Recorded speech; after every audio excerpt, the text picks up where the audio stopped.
Hello दोस्तों, मैं SP Yadav आप सभी का आपके अपने YouTube channel education with maths में स्वागत करता हूं। दोस्तों, हम लोग आय और व्यय पर आधारित क्वेश्चंस पर बात कर रहे थे। तो दोस्तों, आइए आय और व्यय पर आधारित ही आज कुछ और क्वेश्चनों पर बात करेंगे जो कि बेसिक कॉन्सेप्ट पर आधारित होंगे।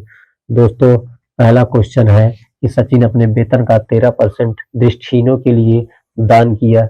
वेतन का 12% अनाथालय के लिए, 14% विकलांगों के लिए, वेतन का 16% चिकित्सा संस्थान को तथा बची हुई धनराशि 42,750 जो है दोस्तों वह मासिक खर्च के लिए बैंक में जमा किया। तो अनाथालय में दान की गई धनराशि बताओ। दोस्तों, आप ये जानते हैं कि सचिन का जो वेतन होगा वो 100% होगा। दोस्तों, कह रहा है कि सचिन वेतन का 13% दृष्टिहीनों के लिए दोस्तों प्लस दान किया, 12% अनाथालय के लिए दोस्तों प्लस 14% विकलांगों के लिए, वेतन का 16% दोस्तों चिकित्सा संस्थान को तथा बची हुई धनराशि 42,750 रुपए खर्च के लिए बैंक में जमा करता है। तो दोस्तों देखते हैं कुल खर्च कितना करता है वो। 100% माइनस ये हुआ 6 4 10 10 2 12 12 3 15 हासिल दो दोस्तों, एक हुआ 1 2 3 4 4 और एक ये 5। तो दोस्तों वह 55% तो खर्च कर दे रहा है। 100 का 55% दोस्तों वह खर्च कर दे रहा है। तो बचा कितना रहा है दोस्तों? वह बचा रहा है 10 में से 5 घटाएंगे 5, ये 9 में से 5 घटाएंगे 4, मतलब दोस्तों वह 45% बचा रहा है। दोस्तों कह रहा है बची हुई धनराशि, दोस्तों उसके पास जो 45% बची हुई धनराशि है वह बैंक खाते में 42,750 रुपए जमा करता है। तो दोस्तों कह रहा है खर्च के लिए बैंक में जमा किया जो पैसे, उसके बाद अनाथालय में, पहले अनाथालय में जो दान किया था वह धनराशि कितनी थी। दोस्तों यहाँ लिखा है कि 13% दृष्टिहीनों के लिए, वेतन का 12% अनाथालय के लिए। दोस्तों तो 12% का मान हम निकाल देंगे दोस्तों, 42,750 बटे में ये होगा 45 गुणते 12। अब दोस्तों ये तो आप जानते हैं कि ये जो प्रतिशत है प्रतिशत से प्रतिशत कैंसिल हो जाएगा। अब आप इसको कैंसिल कर दीजिए। अब आप 3 से कैंसिल कर दीजिए, 3 चौक 12, ये हुआ 15 तिया 45। अब आप 15 से कैंसिल करके देख लीजिए दोस्तों, 15 एक कम 15, 15 दूना 30, 12 बचा दोस्तों, ये 15 अट्ठे 120, 20 7 बचा, 15 पचे 75 दोस्तों, 28 5 0 गुणते 4 मल्टीप्लाई कर दीजिए दोस्तों, 4 0 0 4 पंजे 20, 4 8 32 2 34, 4 दूनी 8 3 11 दोस्तों वह 11,400 रुपए अनाथालय के लिए दान किया था। दोस्तों आइए देखते हैं हम अपना दूसरा क्वेश्चन। दोस्तों यह लिखा है कि यक्स तथा वाई का वेतन, यक्स तथा वाई का वेतन 2000 है। यक्स अपने वेतन का 95% तथा वाई अपने वेतन का 85% खर्च करता है। यदि बचत समान है, दोस्तों यहाँ ये कह रहा है, ध्यान देने लायक बात ये है कि यहाँ कह रहा है यदि बचत समान है तो वाई का वेतन बताओ। दोस्तों यहाँ ये कह रहा है कि यक्स की बचत बराबर वाई की बचत। यहाँ दोस्तों कह रहा है दोनों की बचत जो है वो सेम है। तो दोस्तों खर्च कितने कर रहे हैं? यक्स जो है, यक्स अपना 95% खर्च कर दे रहा है, तो बचा कितना रहा है 5%, बराबर वाई जो है 85% खर्च कर रहा है, तो बचा कितना रहा है दोस्तों 15%। दोस्तों इस जीरो से ये 100 से 100 कैंसिल कर देंगे, और ये 5 एक कम 5 5 तिहाई 15। तो दोस्तों यहाँ सीधा सीधा दिख रहा है कि x बराबर 3 वाई के। अब दोस्तों अब हम अपने ऊपर आते हैं क्वेश्चन पर। कह रहा है x तथा y का वेतन का योग 2000 है। यहाँ कह रहा है कि x प्लस वाई बराबर 2000। अब दोस्तों यहाँ मान जो है x बराबर 3 वाई, तो यहाँ पर हम ऐड कर देंगे x बराबर, अगर हम यहाँ 3 वाई ऐड कर देते हैं, 3 वाई प्लस वाई बराबर 2000। अब दोस्तों 3 एक 4 वाई बराबर 2000। अब जब y का मान निकालेंगे दोस्तों तो ये होगा 2000 बटे में 4। 4 से इस 20 को कैंसिल करेंगे, 4 पंचे 20।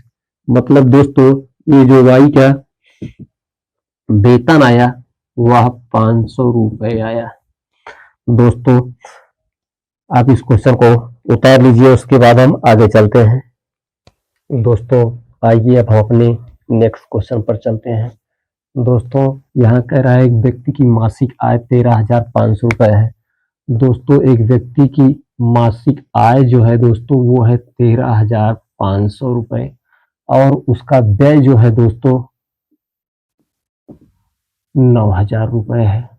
दोस्तों जब आय में व्यय को माइनस करते हैं तो बचत निकलता है। 0 0 5, 13 में से 9 घटाएंगे 4। मतलब दोस्तों वह अगर 13,000 कमाता था तो 9,000 खर्च करता था तो 45 रुपए बचाता भी था। कह रहा है अगले वर्ष उसकी आय में 14% की वृद्धि हो गई। दोस्तों इस वक्त जो 100% है उसका वो 13,500 है। अगले वर्ष 14% की वृद्धि होगी तो 114% का मान निकालेंगे, 1350। एक जीरो होगा दोस्तों बटे में 100 गुणते 114। अब दोस्तों अब 135 और 114 का मल्टीप्लाई करेंगे। दोस्तों 135 और 114 का मल्टीप्लाई, 4 पंजे 20 होगा, ये 13 चौको 52, 2 54 होगा, 1 पंजे 5 होगा दोस्तों, 3 1 फिर 5 3 1। अब जोड़ेंगे 5 4 9 होगा, 5 5 10 3 13 होगा, 3 1 4 1 5 होगा। दोस्तों इसका जो नई वाली आय होगी, जो नई आय होगी दोस्तों वह होगी 15,390। 15,390। अब कह रहा है दोस्तों कि उसका व्यय 7% बढ़ जाता है। उसका जो नया वाला व्यय होगा दोस्तों, नया व्यय होगा वह होगा दोस्तों, अब तक 9,000 रुपए खर्च करता था, अब 107% होगा दोस्तों।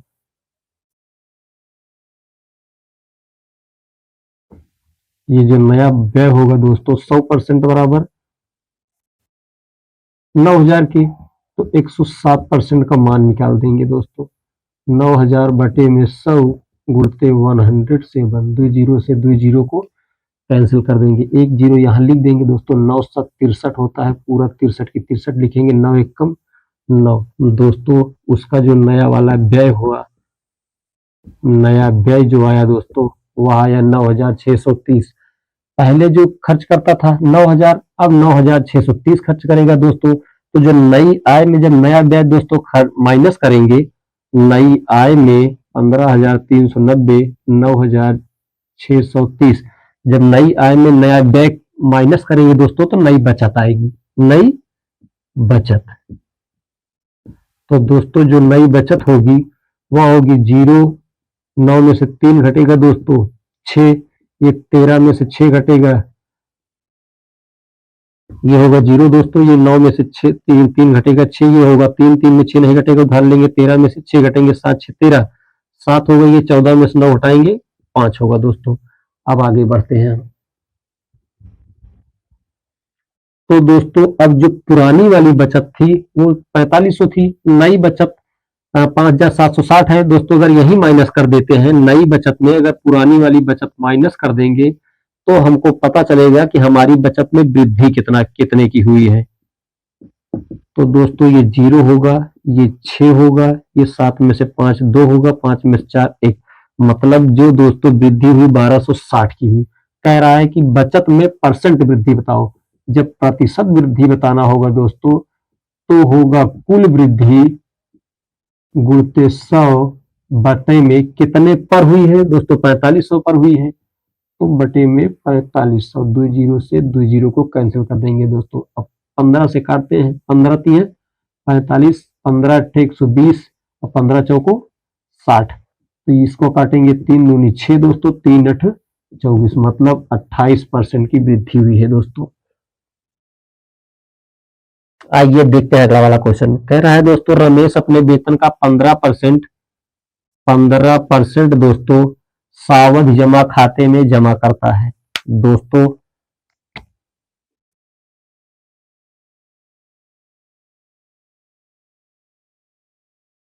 अपने वेतन का 15% खाते में जमा करता है दोस्तों, शेष के 30%। दोस्तों अगर उसका वेतन सपोज दैट मानो ए रहा होगा, तो 15% दोस्तों खर्चा किया, वो 15% जमा कर दिया, तो उसके पास बचा कितना दोस्तों, 85% बचा है, 85% बचा है दोस्तों। अब कह रहा है शेष के 30%। अब ये जो शेष बचा है दोस्तों के 30% को किराने पे खर्च कर देता है, और उसके हाथ में 2380 रुपए आते हैं। तो अगर 30% दोस्तों खर्च कर दिया, तो इसके पास 70% अब भी बचा है दोस्तों, बराबर 2380, 2380 के बराबर है। तो दोस्तों उसका वेतन पूछ रहा है, उसका वेतन कितना होगा, तो ए का मान निकालना है दोस्तों। अब इन दोनों संख्याओं का यहां हम मल्टीप्लाई कर देंगे दोस्तों, ये होगा 2380 इंटू 100 बटा में 85 इंटू 70। दोस्तों जीरो से जीरो को कैंसिल कर देंगे। अब जब इसको काटेंगे तो ये होगा 7 या 21, 2 7 चौक 28 कटेगा दोस्तों, ये 7 या 21 होगा दोस्तों, 7 चौक 28 होगा। अब दोस्तों ये 17 दूना 34 हो गए, 17 पचे 85 होगा, 5 से कैंसिल करेंगे, 5 एक कम 5, 5 दूनी 10, मतलब 2 दूना 4, ये होगा दोस्तों 1 2 3, 1 2 3, मतलब उसका जो वेतन था दोस्तों वो 4000 रुपए। ये दोस्तों अब हम अपने नेक्स्ट क्वेश्चन पर चलते हैं। दोस्तों यहाँ कह रहा है ए की आय का 10%, कह रहा है दोस्तों कि ए की आय का 10%, ए की आय का 10% का मतलब बटे 100, बी की आय का 15%, बी की आय का 15% तथा सी की आय का 20%, तथा सी की आय का 20% आपस में समान है, आपस में समान है। दोस्तों ए की आय का 10% बराबर है बी की आय की 15% बराबर है सी की आय के 20%। तो जब बी बराबर होगा दोस्तों 100 से 100 सब कैंसिल हो जाएंगे दोस्तों। अब इन तीनों को कैंसिल करेंगे, 5 दूनी 10, 5 3 15 और 5 चौको 20, मतलब दोस्तों ये आएगा 2a बराबर 3b बराबर 4c के। अब दोस्तों 2a बराबर 3b के, 3b बराबर 4c के। अब इन सब में दोस्तों एक कंटेंट मान लेंगे, तो कह रहा है दोस्तों 2a बराबर के, 3b बराबर के, 4c बराबर के। तो दोस्तों अगर a का मान निकालेंगे दोस्तों, तो a बराबर के बटे में 2, b बराबर के बटे में 3, c बराबर के बटे में 4। अब इन सब का दोस्तों एलसीएम निकालेंगे। अब जब एलसीएम निकालेंगे दोस्तों, तो के बटे में 2, के बटे में 3 और के बटे में 4, तो ये सब या तो कॉमन लेके काट देंगे दोस्तों, या कैंसिल हो जाएंगे। अब ये होगा 2 3 4 का एलसीएम 12, तो दोस्तों 2 छंक 12, 3 चौक 12 और 4 तिहाई 12। दोस्तों ये नीचे का मान नहीं लेते। अब ये 6 4 3 के रूप में विभाजित हो गया दोस्तों। अब ए का मान जो होगा दोस्तों, ए अगर 6 होगा, बी 4 होगा और सी दोस्तों 3 होगा। तो कह रहा है दोस्तों यदि इनकी आय का योग, अगर इनकी कुल आय का योग मतलब 6 4 10 3 13, मतलब ये कह रहा है दोस्तों कि अगर 13 का मान 7800 7800 है, तो कह रहा है बी की आय बताओ। तो बी का मान दोस्तों 4 है, तो 4 का मान पूछ रहा था दोस्तों, 78 बटे में 13 गुणते 4, 13 छंग 78 होता है दोस्तों, ये होगा 6 चौको 24, मतलब जो बी की आय होगी दोस्तों वो 2400 रुपए होगी। आइए अब हम अपने अगले क्वेश्चन पर चलते हैं दोस्तों। आय और व्यय का यह लास्ट क्वेश्चन होगा। कह रहा है दोस्तों राधा अपने वेतन का 40% भोजन पर, दोस्तों राधा अपने वेतन का 40% भोजन पर दोस्तों यहां होगा भोजन पर, 20% मकान किराए पर, मतलब किराए पर 20%, फिर कह रहा है 10% मनोरंजन पर दोस्तों, मनोरंजन पर 10%, फिर कह रहा है तथा 10% परिवहन पर 10% व्यय करती है और 1500 रुपए बचाती है। तो दोस्तों देखिए कितना व्यय कर रही है। ये 40, 20, 60, 10, 70, 10, 80। मतलब दोस्तों अगर वह 100 कमाती है तो 80 खर्च कर रही है। तो दोस्तों अगर 100 कमाती थी वह और 80 खर्च कर देती थी तो बचत करती रही होगी कुछ की, मतलब 20% की बचत करती थी। अब कह रहा है दोस्तों कि और 1500 रुपए बचाती थी तो उसका मासिक वेतन बताओ। ये जो 20% है दोस्तों ये 1500 के बराबर होगा। तो 100% का मान बता दो। 100% बराबर 1500 बटे में 20 और गुणते 100 दोस्तों। ये इस वाले जीरो से इस वाले जीरो को काट देंगे। ये 2 1 कम 2, 2 पंजे 10, 15 पचे 75, डबल जीरो। मतलब उसका जो वेतन था दोस्तों वो 7500 रुपए प्रति मंथ था दोस्तों। अब ये आय और व्यय का ये लास्ट क्वेश्चन था। अब हम आगे चलते हैं चुनाव पर आधारित क्वेश्चन पर।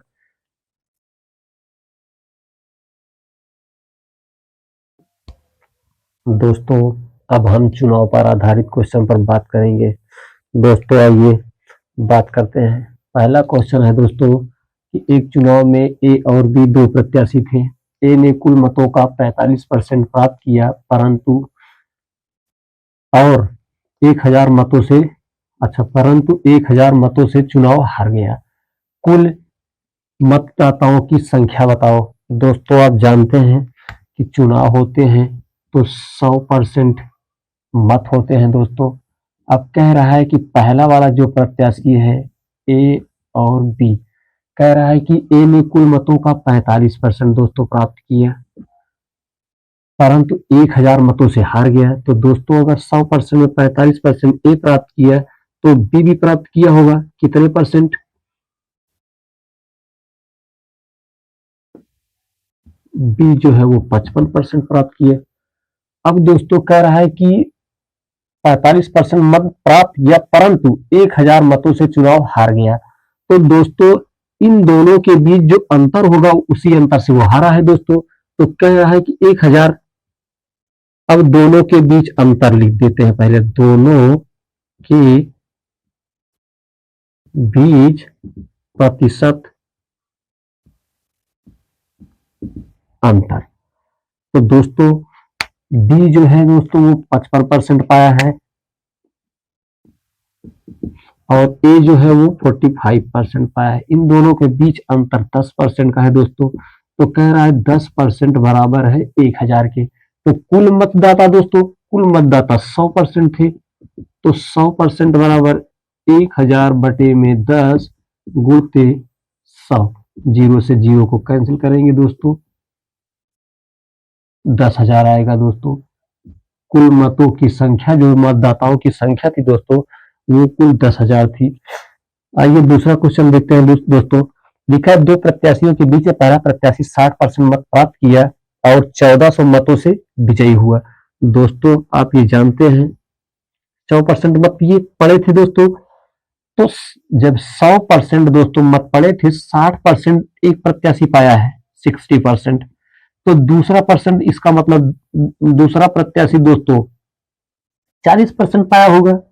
कह रहा है कि 1400 मतों से विजयी हुआ है दोस्तों। अब इनके जो बीच में अंतर है दोस्तों वो 20% का है। कह रहा है 20% बराबर 1400 के। तो कह रहा है जीतने वाले प्रत्याशी द्वारा प्राप्त किए गए मतों की संख्या बताओ।